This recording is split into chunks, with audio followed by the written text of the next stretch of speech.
Alors bonjour mes chers abonnés, aujourd'hui je voulais vous parler de questions que l'on m'a posées à propos de l'évolution spirituelle et de la grande lumière blanche.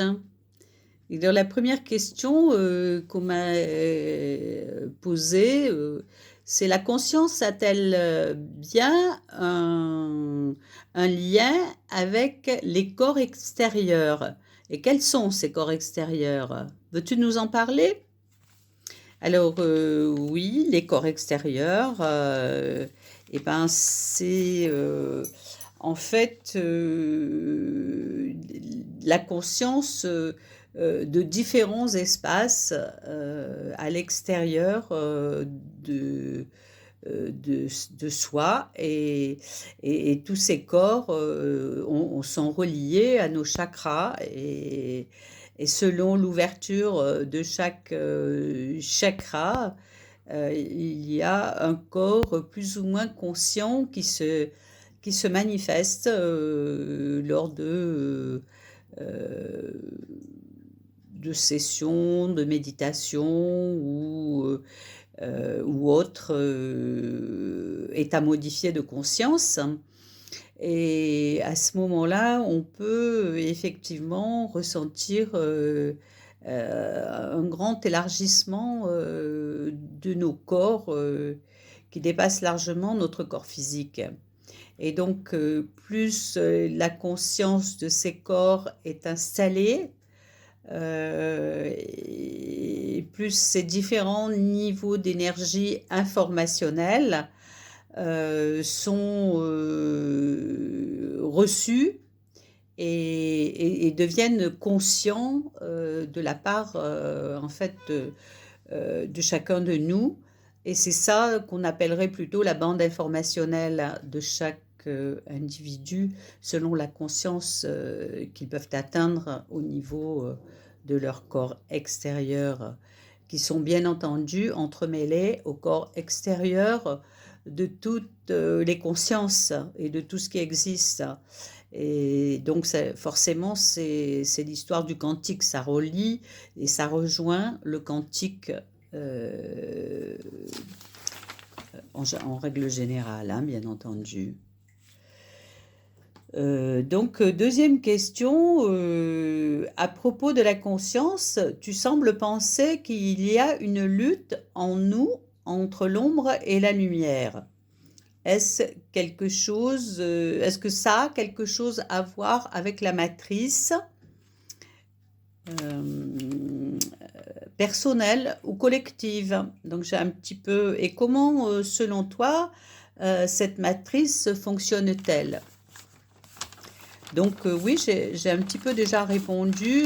Bien sûr, cette matrice, c'est les enfermements de tout ce qui n'est pas l'ouverture en nous, à travers tous nos chakras, par exemple. Par exemple, nous avons nos chakras de base qui sont ouverts autour de notre corps et qui nous donnent de l'information si on est bien ancré dans la terre, si on va pas risquer de tomber ou d'avoir un accident ou des choses comme ça. C'est relié à nos corps les plus proches et donc plus dense, bien entendu. À chaque fois qu'on a affaire à un corps relationnel, il est plus ou moins dense. Et donc, il est plus ou moins en relation avec l'expansion de conscience. Et donc, quand on a affaire à ces différents niveaux, les différents champs qui sont en cause, en fait, informationnels toujours, hein, sont élargis et montent dans la conscience et l'ouverture au niveau des chakras. Et donc, selon que l'ouverture est plus ou moins grande, on peut dire que la matrice qui enferme la connaissance et qui la limite est plus ou moins forte, ou plus ou moins dense, disons. Donc quand on arrive à des chakras de plus en plus comme le cœur, déjà c'est des informations plus expansées et des corps aussi qui sont plus expansés et qui s'entremêlent toujours aussi avec, par la loi d'attraction, avec différents corps aussi expansés. Donc c'est tout ça qui se joue dans le champ informationnel et relationnel. Et toujours pareil, hein, si c'est le chakra de la gorge qui pose des problèmes, c'est la matrice du partage entre le cœur et l'esprit qui est un peu coincée. Et donc, ça va faire appel à toutes nos croyances qui font partie de cette matrice à dépasser, en gros, hein, à percer, je dirais. Et plus on monte dans notre évolution, et plus la matrice semble se diluer, en fait. Donc, on en arrive plus à une autre question qui m'a été posée. Si cette matrice est enfermante, selon toi, comment peut-on en sortir et comment?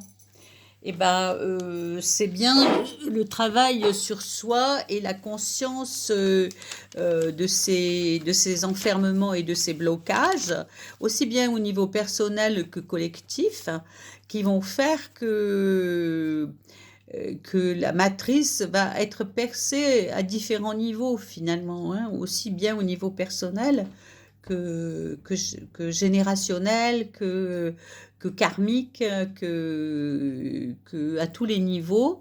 En fait, il va y avoir... en fait, c'est la conscience qui permet à différents niveaux de percer cette matrice ou de la diluer ou de la transcender selon les discours et les façons de comprendre les choses. Donc, voilà une partie de cette réponse. Et donc, on me pose une autre question. Tu sembles penser que être dans l'alignement est notre responsabilité personnelle et que donc cet alignement et cette responsabilité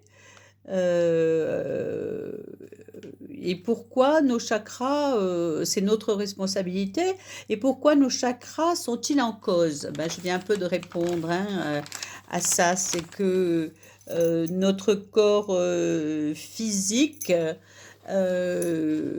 contient énergétiquement tous ces corps extérieurs, en fait, qui sont ce champ informationnel quantique, et que si nos chakras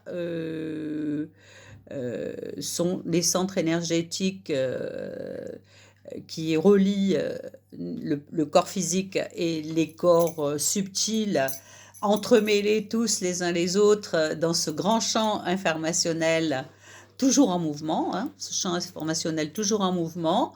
Donc, à chaque fois que nous prenons la responsabilité de s'équilibrer, de s'aligner, de se nettoyer, de nettoyer nos corps énergétiques bloqués et de réveiller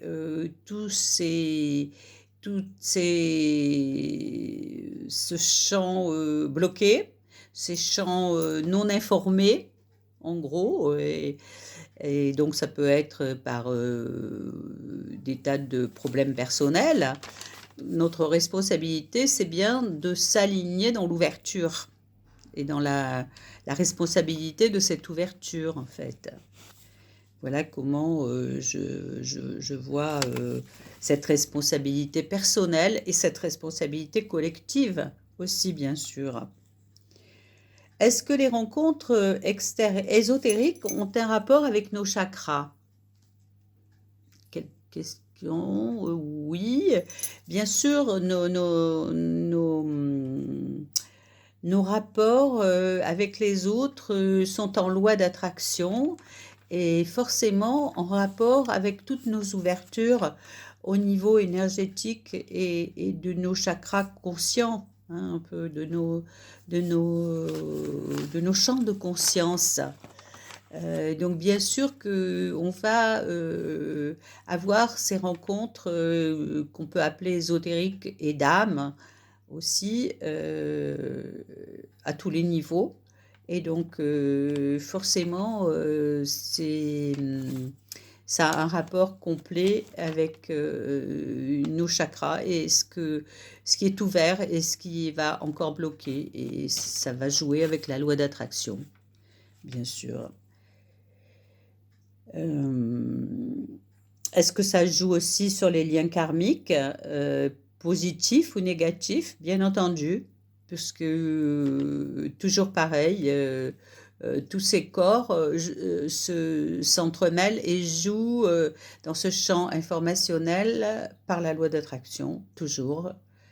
Donc c'est comme ça qu'on se retrouve souvent avec des âmes qui nous sont proches et qui ont un champ de conscience qui nous répond, qui nous correspond, au moins pour se soigner déjà, et ensuite pour s'expandre aussi et atteindre plus de lumière, puisque la proposition de base, c'était effectivement de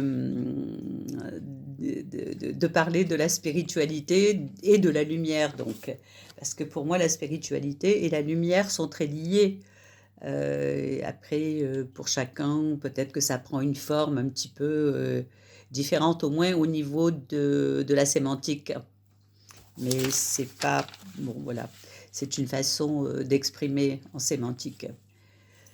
Alors, une autre question, c'est que peut-on faire avec la lumière, compte tenu que le quantique nous démontre que le temps et l'espace n'existent pas? Effectivement, il a été très souvent prouvé et par Greg Braden dans ses vidéos sur la science quantique, ont montré qu'effectivement la lumière et le quantique n'ont pas d'espace et de temps. Donc, dans l'instant présent, tout ce qui est guérison par la lumière, que ce soit la lumière de la conscience ou la lumière que l'on utilise consciemment pour soigner quelqu'un ou pour envoyer de l'énergie positive ou aussi par la pensée, hein, parce que la pensée est lumière aussi, hein, donc à un certain niveau, il n'y a plus que de la lumière, mais à des niveaux plus inférieurs, il y a différents niveaux, hein, physique, pensée, esprit, bon voilà, âme, hein. Et du coup, effectivement, je ne sais plus où j'en étais, le soin et la guérison ne tiennent pas compte de l'espace et du temps. Ce qui fait que aussi, quand on guérit dans l'instant un problème, qu'il soit personnel, relationnel ou historique comme le karmique ou le générationnel, tout ce qui est guéri dans l'instant est guéri dans le passé et dans le futur. Voilà, ça c'est très important aussi. Le quantique ne considère pas le temps de la même manière que nous avons cette notion passé, présent, futur. Le quantique est toujours dans l'instant présent. Et la solution, c'est toujours aussi dans l'instant présent. Et il guérit le passé et le futur et le présent, bien sûr. Forcément. Donc tout est présent dans l'éternel présent à différents niveaux de vibration, comme je l'expliquais pour les différents corps, hein. tous ces différents corps vibrent à différents niveaux de vibration et connectent aussi à l'extérieur différents niveaux de vibration. Voilà. Et c'est comme ça que tout est interconnecté par vibration et forme pensée, bien entendu, mais ça donne toujours des vibrations, hein, et de la lumière. Donc revenons dans leur nouvelle question. Revenons, si tu veux bien, à la chape de la matrice du départ.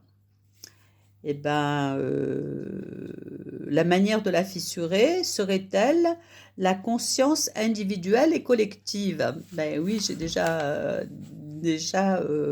répondu un peu à cette question-là.